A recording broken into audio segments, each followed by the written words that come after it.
रहे चर्चा, फैले रहे चर्चा।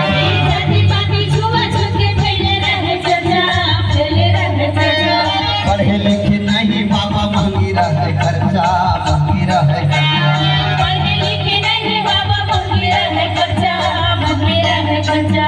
जाति पाति छुआ छूत के फैले रहे चर्चा, फैले रहे चर्चा।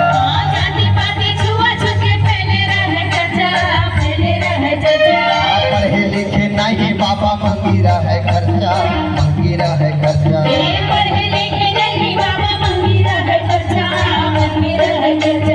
फैले रहे चर्चा, फैले रहे चर्चा। फैले रहे चर्चा, फैले रहे चर्चा।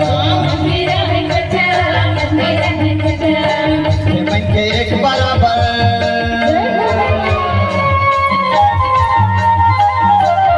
मन के एक बराबर सपो है सामान।